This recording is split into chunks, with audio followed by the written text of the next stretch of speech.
Tá bom.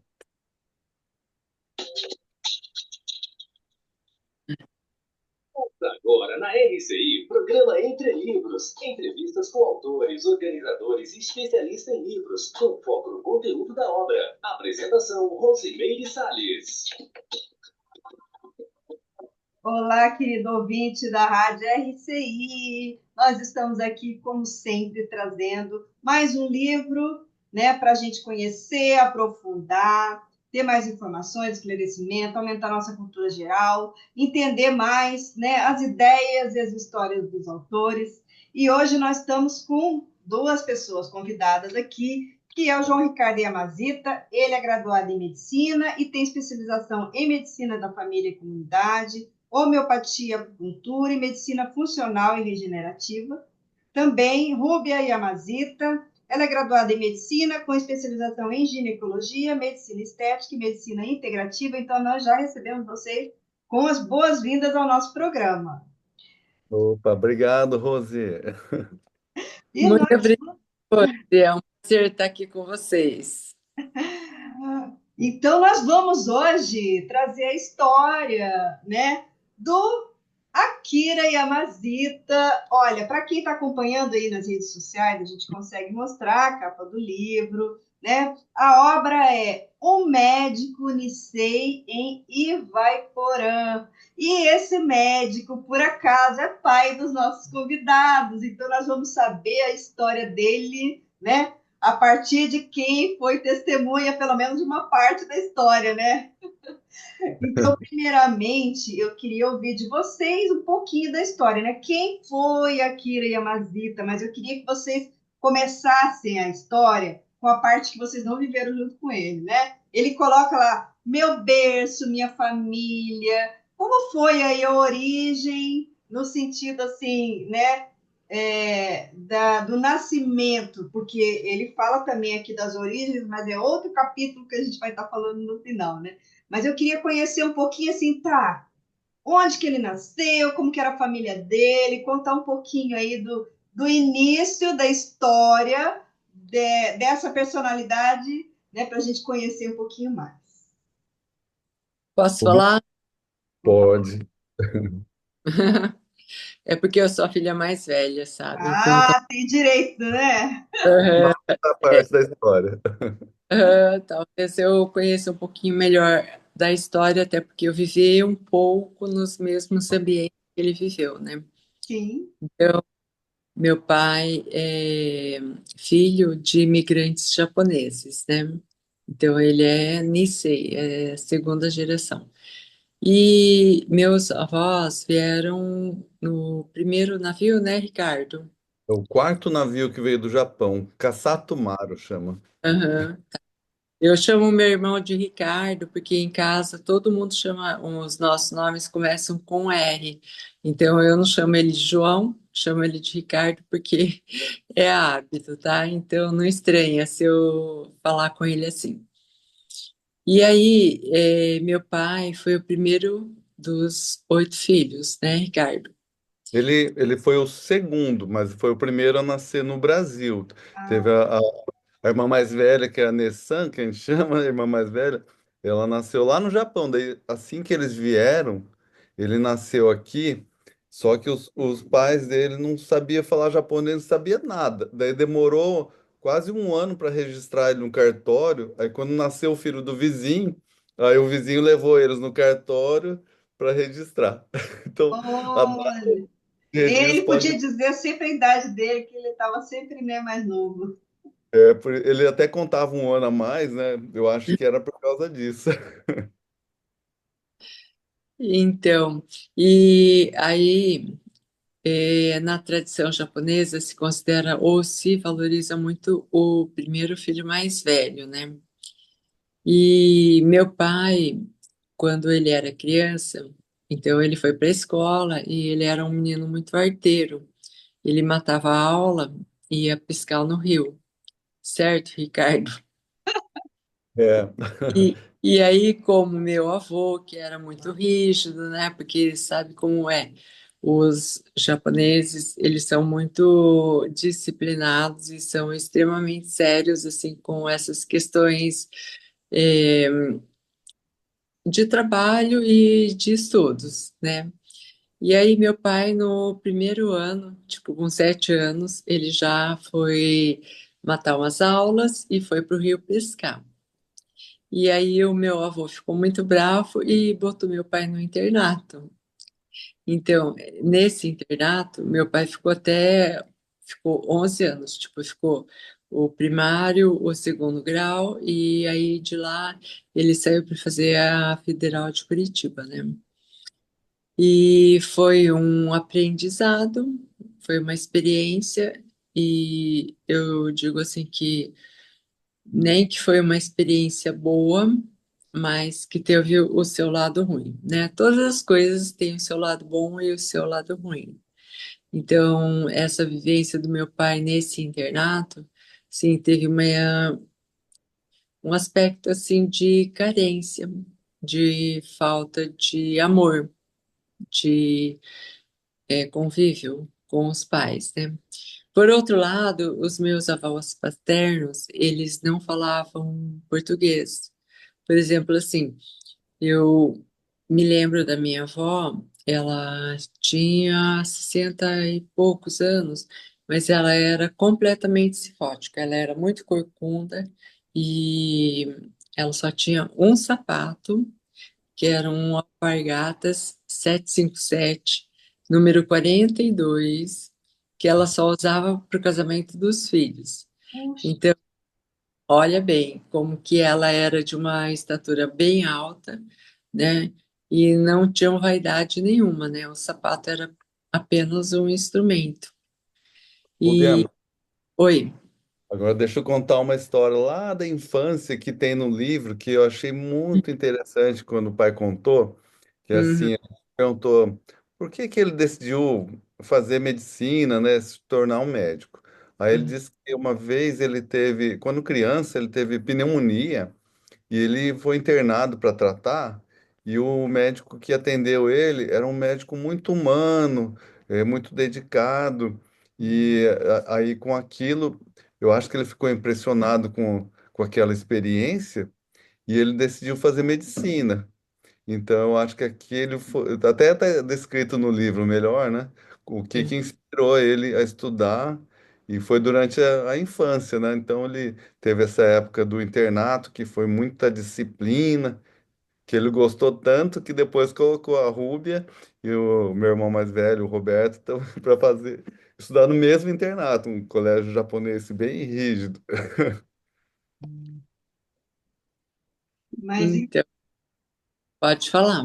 não, continua aí as histórias, a gente quer ouvir as histórias dele. Ah, então tá bom. Então, e tem uma outra história que ele contava pra gente, né? Que quando ele. Depois ele foi estudar medicina, estudou na Federal do Paraná, e daí ele já estava. Ele tinha ido fazer um estágio em São Paulo, na USP, e daí que ele conheceu a nossa mãe lá, a dona Tizuei Nagi Yamazita, que também os pais dela eram japoneses, né? E daí a minha mãe contava que quando ele foi na casa da minha tia buscar um livro emprestado.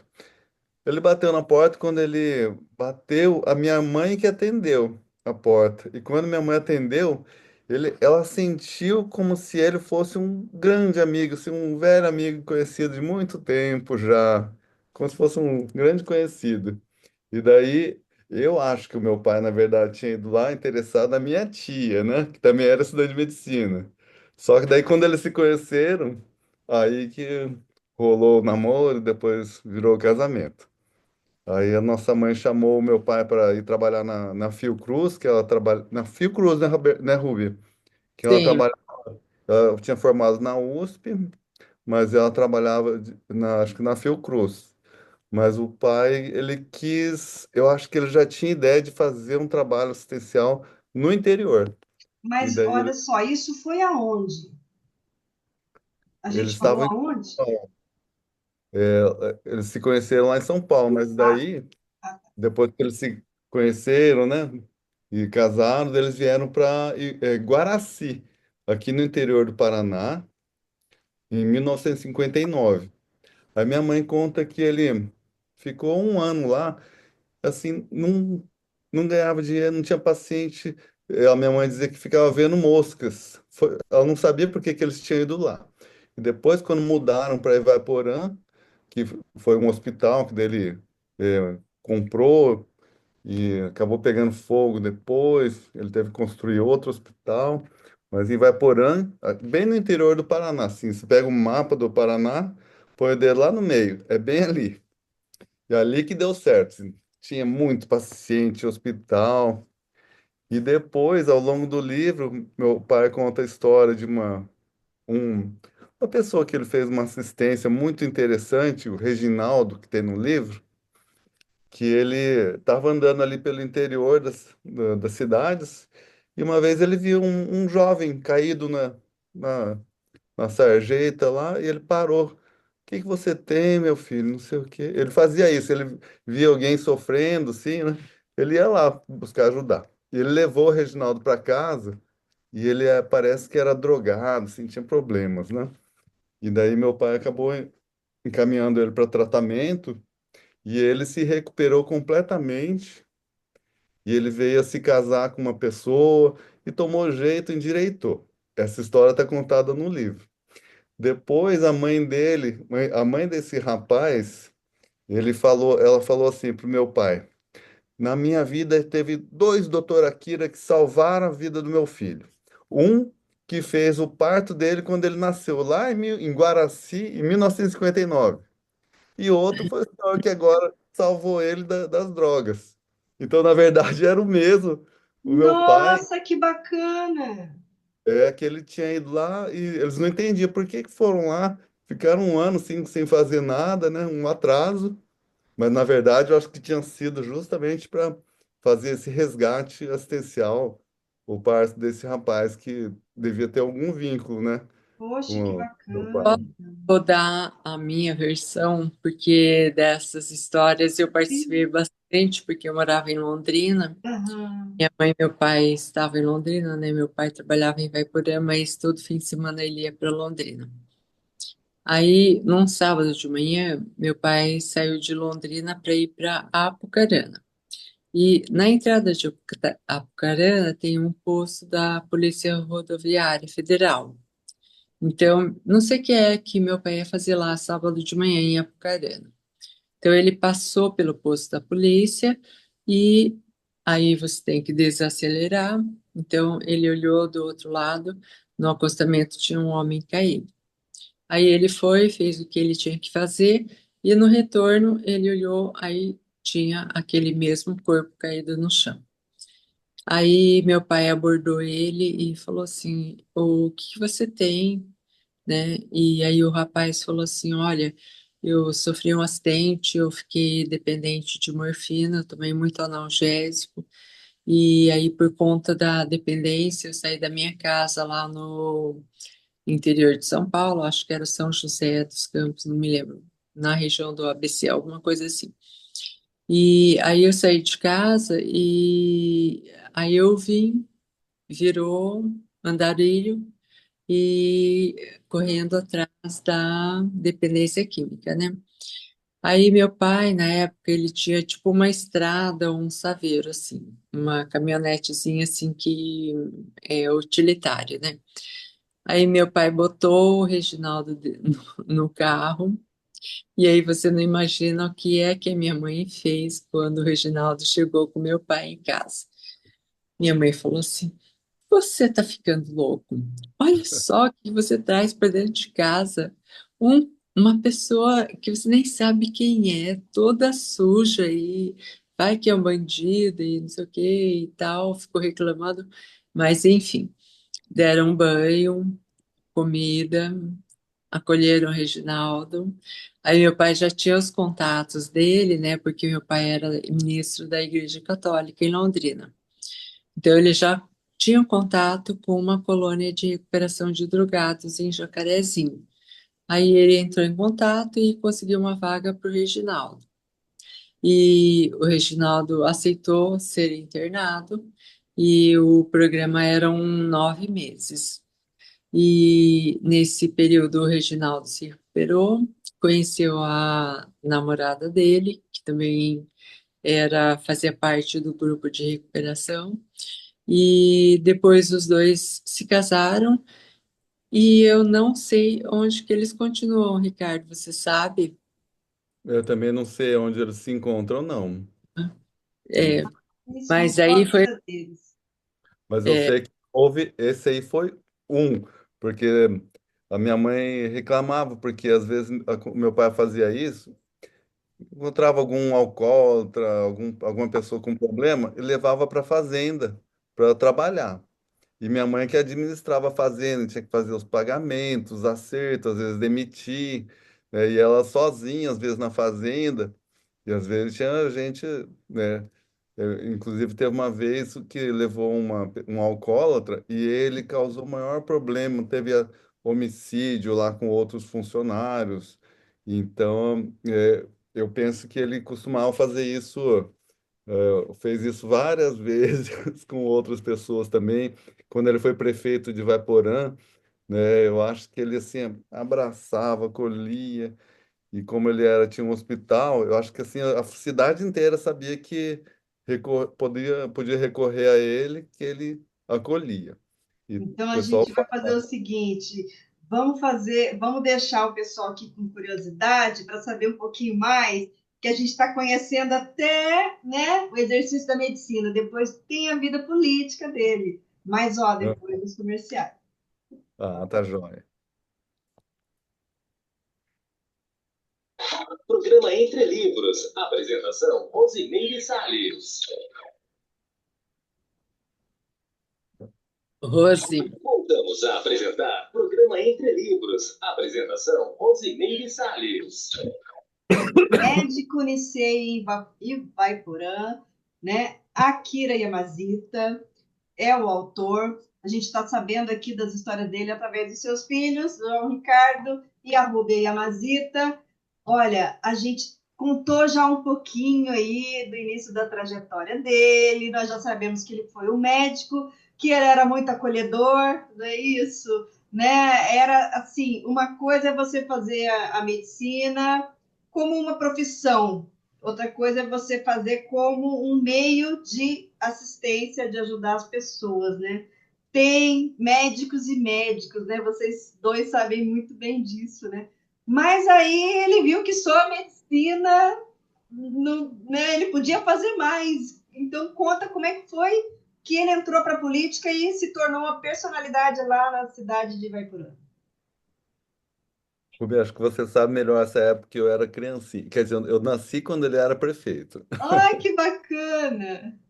é, meu pai, ele foi o segundo prefeito de Vaiporã, né? Então ele era muito idealista, ele tinha muitos projetos. Então ele colocou saneamento na cidade, Olha, uma boa parte, né, das vias principais, e então ele era muito atuante em relação às necessidades básicas, né? Então essa questão assim do ensino era alguma coisa que era prioridade, e a visão dele como médico, a questão do saneamento e era essencial. E meu pai foi muito articulador dentro da política no meio da direita, né? Na época, o governador era o Ney Braga, né? E Não era o então, Paulo Pimentel, que ele tinha, que ele foi, acho que o Paulo Pimentel foi na mesma época, 66 a 70, daí eles tinham foto juntos, eram amigos desde antes. aham, é, Na versão digital, uma foto dos dois juntos lá. aham. Eu acho que a eleição para governador ela pega metade, né, ah, sim. da, da gestão para prefeito. Mas, enfim, meu pai largou um pouquinho nessa época as atividades médicas e ele foi se dedicar para a área de administração, né? E foi muito bem, ele fez grandes coisas, ele é reconhecido até hoje, assim, né? Mesmo Não sei quantos prefeitos passaram, Ricardo, você lembra? Já teve 13 desde então. 13. E as obras que meu pai realizou nunca foram esquecidas, sabe? Então, meu pai era uma pessoa extremamente carismática, né? E em relação, assim, tanto à população em geral, como em relação eh, aos pacientes, ele tinha uma grande autoridade e respeito, né? E respeito e admiração. Porque ele sempre fazia as coisas sem pedir nunca nada em troca. Então, tipo, nem pediu voto, eu vou fazer isso, mas aí você me dá seu voto. Meu pai nunca fez isso. Meu pai sempre fez sem pedir e só agradecendo com um sorriso nos lábios e raríssimas vezes, né, Ricardo? É, Diziam que ele era o médico de todos, o médico dos ricos, dos pobres, não interessava. Se tinha dinheiro, não tinha. Então ele contava nessa época como quanto à eleição lá, né? Ele tinha chegado lá em 1960 e daí ia ter eleição e o outro candidato que era assim considerado o poderoso, que todo mundo ia votar, que era o favorito, né? E então daí ele entrou como candidato e o outro achava que ia ganhar, certeza, porque ele era rico, dono de serralheria, todo mundo, os empresários apoiavam. E ele entrou como assim, um desconhecido, só que como ele atendia muito bem, a população ficou do lado dele. E daí ele ganhou, né? Inclusive o outro prefeito, o outro candidato, ficou, a família dele ficou revoltada, acharam que foi roubada a eleição por muito tempo. Mas meu pai disse que ele, devido a essa atender no meio do povo. E ele era assim, um homem humilde, muito humilde. As pessoas, é impressionante como quando a gente entra no Facebook, nas postagens que eu fiz sobre ele, as pessoas contam assim as histórias. Às vezes meu pai dava alta pro paciente e ele ia visitar a pessoa lá, assim, 50 quilômetros de distância de jipe, que era muito longe, né? E assim, acompanhar a pessoa até ficar boa. Então ele tinha um grande interesse, fazia de tudo para estar ajudando. Por isso que acho que as pessoas têm tanto reconhecimento. As pessoas falam: "Ah, seu pai me atendeu". E é tanta gente, Rose, é É mesmo. impressionante. Que eu era criança, né? Mas depois a gente foi encontrando. Eu fui comprar meu primeiro carro em Curitiba. A vendedora da concessionária era de Vaiporã. Ah, Ela falou, ela falou, meu pai, ele não quer vir para Curitiba se consultar com os especialistas aqui, ele fala que só consulta com o doutor Akira. E outra vez, eu fui atender uns pedreiros ali, eles estavam construindo a holoteca, né? E eu era voluntário do CAEC, da Conscienciologia, naquela época. Aí chamaram para atender um pedreiro que estava passando mal lá. Eu atendi em cima da laje ali da holoteca. Aí ele falou: O seu pai é de Vaiporã? O seu pai operou toda a minha família. Ele salvou meu filho. Meu filho tava lá no quarto jogado e estava mal, ia morrer. Aí seu pai passou no corredor, olhou para ele, voltou, examinou, falou: Não, vamos operar ele. Aí operou e salvou. Então, acho que é por isso que as pessoas têm tanto carinho, reconhecimento com ele, porque não importava se tinha dinheiro ou não. Ele falava assim, todo mundo, todos os médicos do hospital têm que fazer uma caridade, pelo menos um atendimento de graça por dia. olha que legal. Então ele Ele tinha, dava, né, esse senso de assistência, de generosidade, de preocupação, né, com o paciente. Isso é muito bom. Ele ficou muito tempo na política ou foi uma passagem e depois ele voltou para a missão dele, digamos assim, né, na medicina? uma gestão, porque depois ele não conseguiu se reeleger, né? Meu pai era extrema-direita, então, e muitas vezes depois. extrema, não era extrema, não, é de direita, que hoje tem essa moda, e fala, se for de direita é extremo. Tá, então. Meu pai, ele era de direita, ele não era de extrema direita, ele era de direita extrema, porque se alguém falasse qualquer coisa de esquerda, socialismo, comunismo, meu pai já virava, aí ele ficava bravo. Aí tipo, não tinha conversa, aí acabou o bom humor, sabe? Mas assim, meu pai foi grandioso. Agora, deixa eu contar só um aspecto engraçado dessa questão da política, né? Que o Ricardo não se lembra muito bem, porque ele era muito criança, né? Ele, Ricardo estava nascendo nessa época que meu pai foi prefeito. Então, minha mãe, ela era imagina uma mulher de 1,5 m, pequenininha, esperta, dinâmica, e aí então, tinha a minha mãe e as empregadas e a turma da mulherada que era do lado do meu pai, né? E aí tinha as mulheres, o time de apoio, né, do outro candidato. Cara, mas era tão engraçado você saber das histórias que daí elas se pegavam, se encontravam na rua e se pegavam, ia para a luta corporal, se puxavam pelos cabelos, sabe? Então, a dona Elza, lembra, Rica? Lembro, Fortuna. Bartona, que foi uma funcionária nossa, assim, por muitos anos e de muita confiança. E então tinha a equipe de apoio, que era pessoas, assim, que vestiam a camisa do avesso, de ponta cabeça, e lutavam pela gente, né? Então tem as histórias também engraçadas, sabe? Essa questão assim da o lado, né, das mulheres na política, brigando e tipo rodando a baiana. Então teve bastante histórias interessantes assim nesse sentido. Mas Agora, tem uma história que eu queria contar, Rubinha.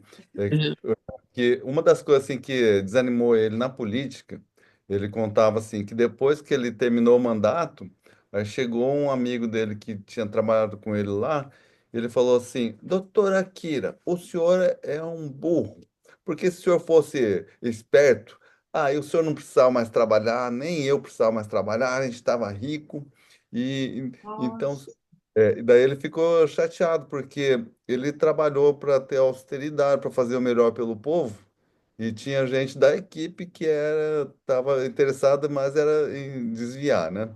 Então uhum. isso foi uma decepção para ele. E depois ele foi candidato a deputado estadual e ele fez muitos votos, parece que na época foi 30.000, e ele tinha certeza que ia entrar. Só que por causa da questão de legenda, ele acabou não entrando. E nisso ele perdeu um carro, porque ele tinha apostado com alguém lá que ele ia ser eleito, tinha certeza, e era o carro da nossa mãe, um carro zerinho. Na época era um Corcel azul lindo. Nossa mãe colocava uma capa assim para proteger ele à noite do sereno. Era, é, era lindo, assim, um azul bem, bem bonito. Daí ele teve que entregar o carro porque ele perdeu a aposta. Caramba! Eu lembro Bom, desse mas carro nitidamente. então quer dizer que ele teve aí uma transição, né? Uma É, fase num parênteses da vida dele, né? Que ele se dedicou mais a essa área. Mas você falou alguma coisa aí sobre o hospital. Ele criou um hospital, ele fundou um hospital, como é que foi isso? quando ele saiu de Guaraci, oh, meu cachorro, dá licença, Bolt. Quando ele saiu de Guaraci, ele recebeu uma oferta de um hospital em Vaiporã, e o pai dele deu um Jeep para ele poder comprar a parte do hospital. E daí que ele foi para Ivaiporã e começou a fazer muito sucesso. Só que esse hospital que ele comprou pegou fogo, incendiou, com paciente lá dentro, tudo. E a população ajudou e tal, tentaram apagar, mas ele conseguiu, assim, construir um outro hospital depois. Se fosse hoje em dia, né, quem que teria dinheiro para fazer isso? E daí ele construiu o Hospital Bom Jesus, que hoje se chama Instituto de Saúde Bom Jesus, que é um hospital grande, assim, com várias especialidades, ressonâncias, vários especialistas no hospital lá em Ivaiporã. Então ele conseguiu reconstruir do zero. E É, desculpa interromper, João. Rose, mas para ver assim o nível do hospital, um dos sócios que meu pai teve, né, no decorrer da vida, então eram dois médicos, o Dr. Jorge Cauano, que era cirurgião geral, e o irmão dele, que é o Seisi Cauano, que é pediatra. E os dois vieram da USP. E os dois eram extremamente dedicados. E o Seisi, o pediatra, ele fez lá no Hospital Bom Jesus, no Instituto Bom Jesus de Ivaiporã, ele fez uma UTI neonatal, que é referência no estado do Paraná. Então, chegam lá bebês de helicóptero, que vêm, assim, de outras cidades do Paraná, geralmente prematuros, né? Então, pode ser Cornélio, Procópio, Ponta Grossa, mesmo Curitiba, os bebês prematuros, eles vão de helicóptero, transferidos assim às custas do SUS, e eles são entregues lá na UTI neonatal do hospital. Então, o Dr. Seis assim, fez um belíssimo trabalho, referência e é fantástico, assim, de dar muito orgulho de a gente saber que fez parte dessa história, não é, João? inclusive, quando eu estudava medicina, os nossos colegas falavam assim, que eu dizia que eu queria fazer homeopatia, acupuntura, psiquiatria, né? Alguma especialidade integrativa. E os nossos colegas, os residentes falavam, você é louco, você tem que ser cirurgião, você tem que trabalhar no hospital do seu pai, porque muitos iam trabalhar no hospital dele, né? E, inclusive, a Ruby trabalhou lá uma época também. E era um hospital de referência, mas eu já tinha decidido que a minha área era cuidar, eh, trabalhar com medicina preventiva, né? Agora, vocês dois são médicos. Quantos filhos eles tiveram e quantos se dedicaram, né, à medicina? Nós Nossa, somos quatro. Tem a Rúbia, que é a mais velha, é médica. Vou contar a história da Rúbia, assim, que é interessante. Ela, quando tinha 12 anos, vou contar a versão que a minha mãe contava, né? Quando ela depois tem a versão. Quando ela fez 12 anos, a minha mãe levou ela para conhecer o hospital, para ver se ela gostava. E aí disse que ela gostou tanto que ela falou que ela decidiu ser médica e começou a trabalhar na recepção do hospital, né? Então, ela já desde criancinha já decidiu ser médica. Depois, quando o outro irmão mais velho, Roberto, teve a época também, aí ela falou, "Ah, deu certo com a Rúbia, vou levar ele." Aí levou ele lá no hospital e ele assistiu um parto. E o parto sai muito sangue, né? Aham. Bem, assim, é, tra- bem impressionante. E daí ele falou que nunca mais queria ver aquilo, que não queria ser médico. E ele ia lá no hospital e ele era, assim, muito ingênuo. Aí, às vezes, ele via uma pessoa sem perna, né? Amputada, ele falava, moço, cadê sua perna? Que aconteceu com sua perna? Ou então alguém com ascite, que a ascite é o abdômen tão inchado que parece estar grávido. E ele chegava na pessoa, moço, o senhor está grávido? O senhor está grávido de quantos meses? Então tem as histórias do Robertão lá no hospital.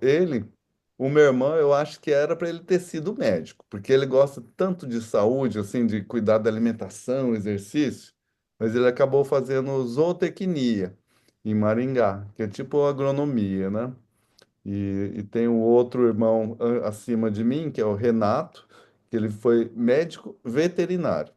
Ele se formou em veterinária e se tornou um grande veterinário homeopata, ficou famoso por isso. E Só que daí, o que aconteceu? As pessoas, em vez de levar os pets, os bichinhos para tratar com ele, passaram a se consultar com ele. E daí ele, ele exerce uma homeopatia humana hoje. E às Entendi. vezes eles pagam a viagem para ele para a Inglaterra, para os Estados Unidos, para o Japão, ele fica lá um mês assim, atendendo as pessoas.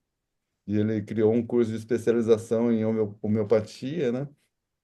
Então, se tornou referência, mesmo sendo veterinário, se tornou um médico, atende gente, né? E eu sou o último, eu fui fazer engenharia primeiro, né? Eu perguntei para meu pai respeitava muito, eu penso assim, né? Ele não interferiu, porque muitos pais falam, você tem que fazer medicina, eu quero que você faça. E meu pai, ele deixava a gente livre para a gente fazer o que a gente achasse melhor.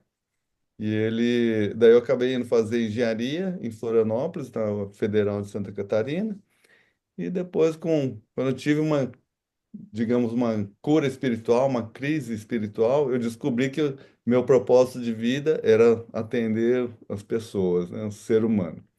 E daí que eu decidi largar a engenharia, no último ano de engenharia, aí eu voltei para Londrina e fiz medicina.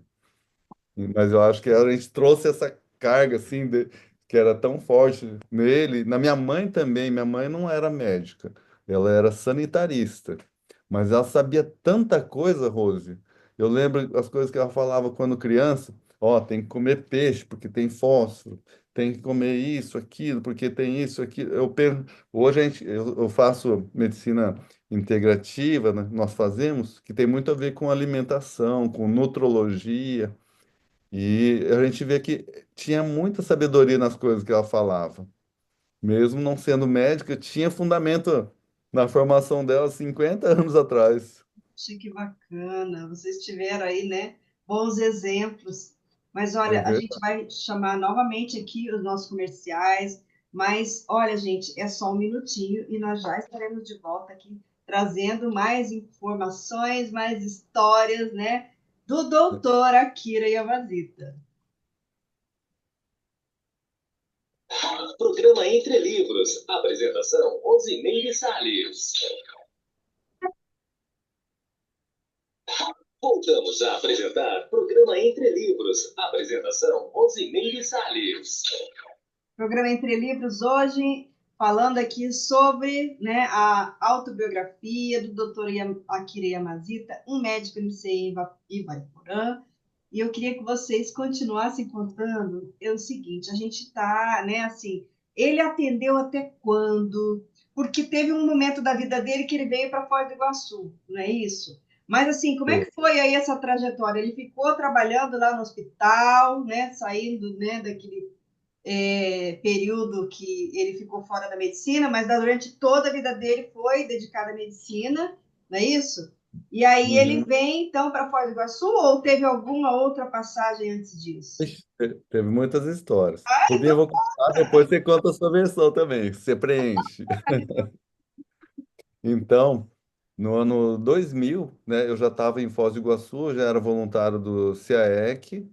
Aí o meu pai, ele decidiu se aposentar e vender o hospital. Eu dei todo o apoio para eles, né? Falei, olha, não precisa deixar para mim, não se preocupe com o nosso futuro, que a gente vai construir o nosso caminho.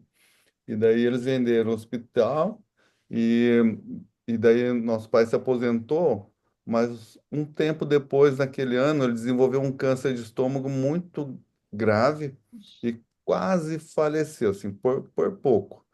E daí, quando ele se recuperou, a gente falou, pai, por que que o senhor não volta a atender? E ele voltou a trabalhar como médico e foi muito satisfatório para ele, né? Aí ele começou uma jornada, assim, trabalhou em várias cidades do interior ali perto de Vaiporã, Manoel Ribas, e Telêmaco Borba, e acabou indo para a Reserva, que é onde ele tinha fazenda, onde meu irmão morava também.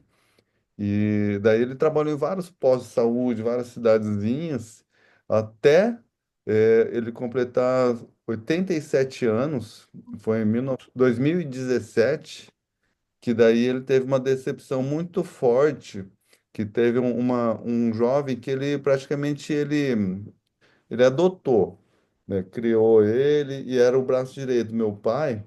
E a gente sabia, o pessoal avisava que aquele rapaz estava envolvido com tráfico, com bandidagem.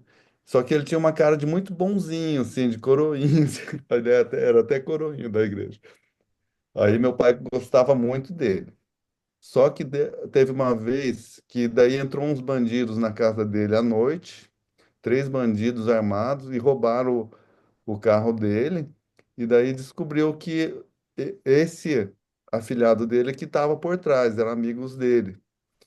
E daí meu pai acho que ficou tão decepcionado com isso, que daí ele afundou. Ele trabalhava em duas cidades, né? Sempre estava fazendo plantão em uma cidade, na outra também, faltava algum jovem, algum médico. Doutor, aqui, o senhor pode socorrer a gente? E ele ia lá. Todo lugar ele salvava. E daí com isso ele ficou tão fraco, debilitado, que ele não conseguia mais andar. Aí nós decidimos, né, Rubinha? Decidimos e eu falei, vamos lá buscar o nosso pai. A Rubia estava morando aqui em Foz do Iguaçu já. Eu tinha acabado de vir para Foz, que eu chamei ela, e nós fomos buscar. Aí que acontece, aí que começa o primeiro capítulo do livro. A história Ele do livro, né? E daí ele estava chorando, ele chorava, e ele falava: Eu preciso atender, eu preciso continuar trabalhando, eu preciso fazer meu projeto dos jovens, dos drogados, das crianças, assistencial. Eu falei para ele: Pai, o senhor já ajudou muita gente. Agora, o senhor pode escrever um livro para ensinar os outros, para motivar mais pessoas a fazer um trabalho bonito como o senhor fez.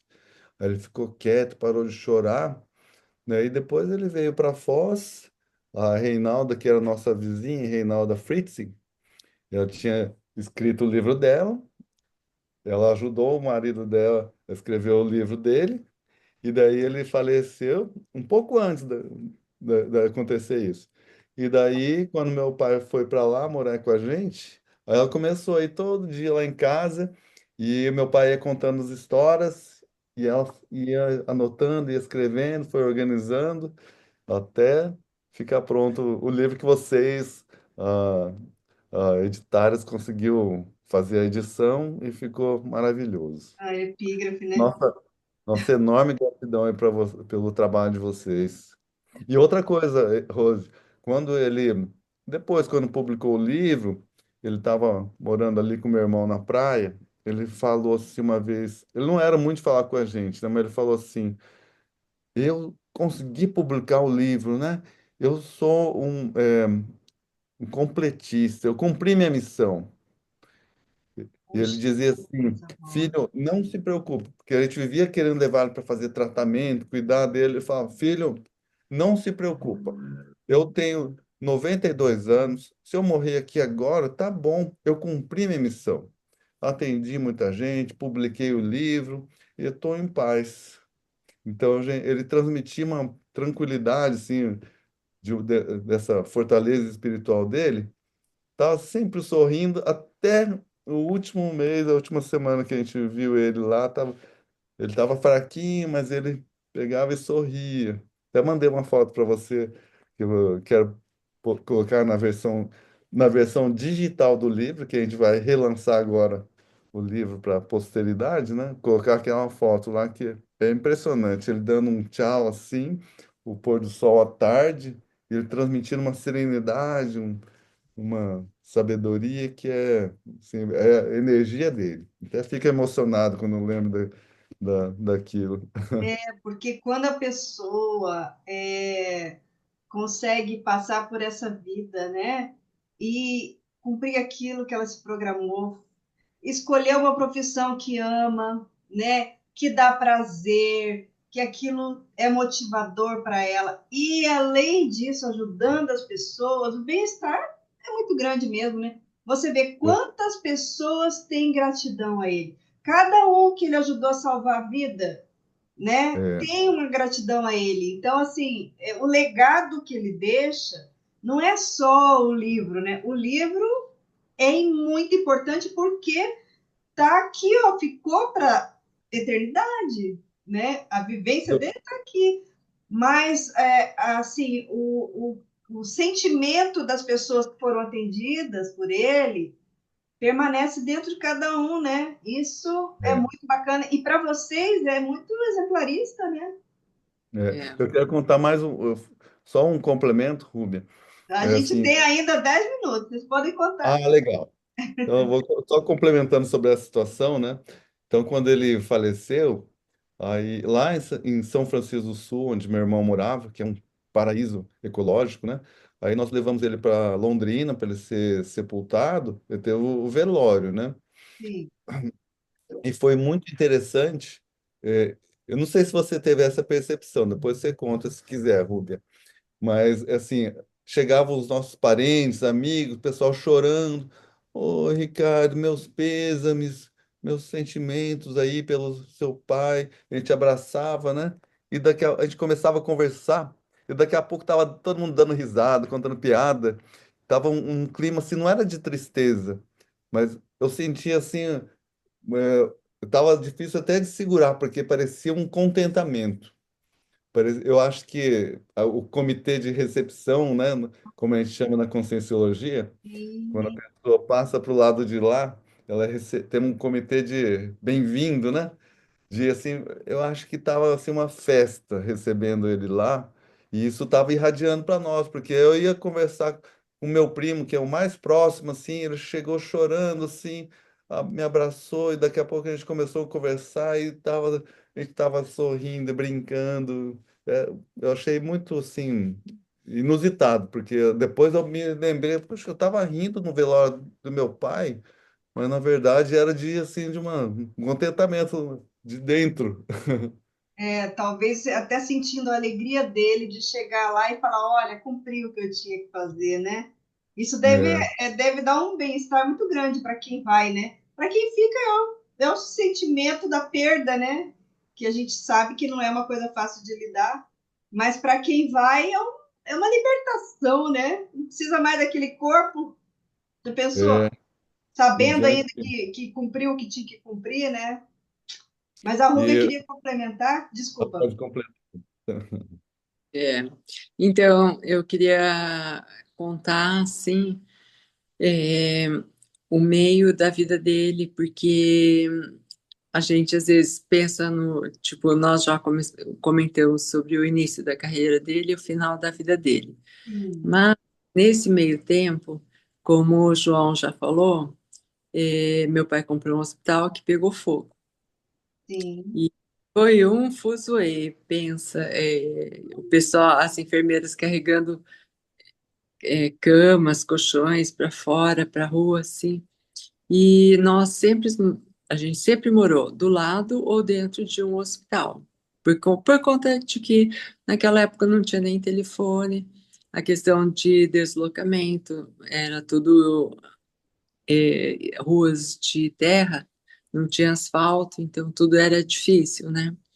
Então a gente sempre morou dentro ou ao lado de um hospital. E, assim, ser médico 24 horas por dia, 7 dias por semana, é alguma coisa, assim, absolutamente extenuante. Então, eu sei, eu tenho horário de trabalho, o João também tem, e mesmo assim a gente se cansa um pouquinho. Agora, eu sei para ele o quanto era extenuante quando nós viajávamos de férias, a primeira semana dele era assim, dormindo. Ele dormia, acordava, comia e ele voltava a dormir. Mas daí meu pai, ele tinha uns hábitos, então para ajudar ele a relaxar. Ele fazia yoga e quando a porta da sala estava fechada, então a gente sabia que não era para ninguém abrir porque meu pai estava fazendo yoga na sala. De ponta cadeira.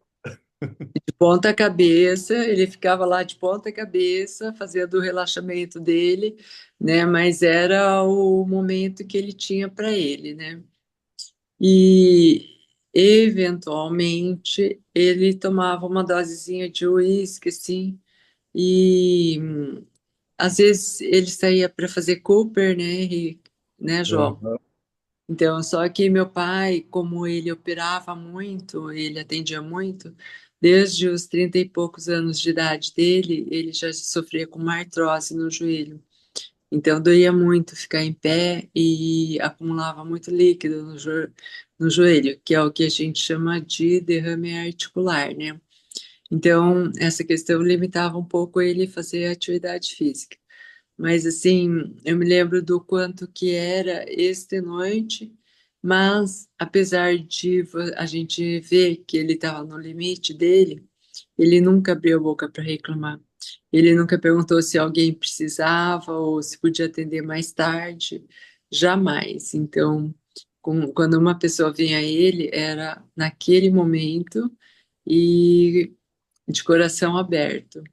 E sem pensar quem é, o que faz, o que fez, se é um criminoso ou não, é um ser humano. Então, a grandiosidade dele é assim, é alguma coisa assim que não tem palavra, né, Ricardo? É. Eu, Porque quem viu tantas coisas como o que ele fez e como ele fez, então não tem palavras, sabe? Eu acho, nem vou dizer assim que é uma carga ser filha do Dr. Akira ou se como que meu irmão sente, mas eu só sinto assim um grande orgulho. Eu me sinto abençoada de ter nascido dele, né? E eu espero que esteja um pouco à altura um pouquinho do que ele fez. Já vai ser. Que bacana esse depoimento. E uma vez, falando em altura, né, Rubem? Uma vez eu estava trabalhando num hospital lá em São Paulo e um dos donos do hospital era um médico, o doutor Savioli, que tinha morado junto com nosso pai durante a faculdade de medicina. E ele chegou lá e ele foi falar comigo, né? Ele falou assim: Olha, se você for 10% do que era o seu pai, você está de parabéns. Nossa, Eu pensei, nossa, e eles estudaram, moraram juntos na faculdade, então já na faculdade eu já devia dar essa amostra, né? De sim, dar o senso de humanidade que ele tinha, de assistência. muito E bacana, tá, gente. tá, aca- tá acabando, eu vou fazer um convite, né? Tá. Não, a gente ainda tem um tempinho, mas pode fazer o convite. Vou fazer um convite que a gente vai fazer o lançamento do livro, o formato digital do livro, né? Para deixar para a posteridade. O Hernani mesmo da Editares que vai fazer para Da nós. epígrafe. É da Epígrafe. É, É. e a gente vai fazer o lançamento. E eu quero convidar quem quiser conhecer, pode procurar no Google, falecimento Akira Yamazita CRM, que teve uma postagem do CRM do Paraná em homenagem a ele. Ah, que Ele bacana. faleceu, eu comuniquei o CRM, eles fizeram uma publicação lá. E lá embaixo conta a história e no fim tem um link para o Facebook, que é uma página que eu postei de Feliz Natal. Eu falei, pai, manda um Feliz Natal, pessoal.